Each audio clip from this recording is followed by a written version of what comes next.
اور تیسرا پہلو یہ ہے لا تقدموا بین یدی اللہ ورسولہ کا کہ اعمال صالحہ میں، بندگی میں، اطاعت کے کاموں میں اس حد پہ رک جاؤ جس حد پہ محمد عربی صلی اللہ علیہ وسلم رک گئے۔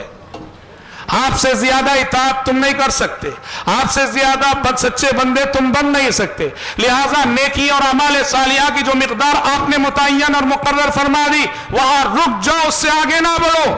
سوچو کہ جب ایک مرتبہ سفر میں آپ نے روزہ توڑ دیا، رمضان کا مہینہ تھا، سارے صحابہ روزے سے تھے، عصر کے وقت بہت شاق گزرا روزہ، پیارے نبی کو پتا چلا تو پانی منگوایا اور روزہ توڑ دیا۔ عصر کے بعد آپ کو دیکھ کر سارے صحابہ نے اپنا روزہ ختم کر دیا۔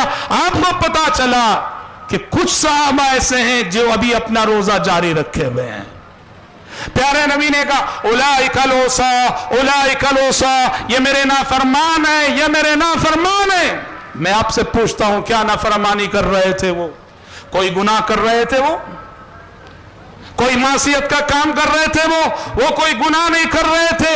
پیارے نبی نے روزہ ختم کر دیا، روزہ توڑ دیا، اور آپ کے روزہ توڑنے کے باوجود وہ اپنا روزہ جاری رکھے ہوئے۔ پیارے نبی نے اس کو معصیت قرار دیا، کہا یہ میرے نافرمان ہیں، یہ میرے نافرمان ہیں۔ پتہ چلا لا تقدموا بین یدی اللہ ورسولہ کا ایک تقاضا یہ بھی ہے کہ اعمال صالحہ میں، نیک کاموں میں اس حد پہ رک جانا ہے جس حد پہ محمد عربی صلی اللہ علیہ وسلم رک گئے تھے۔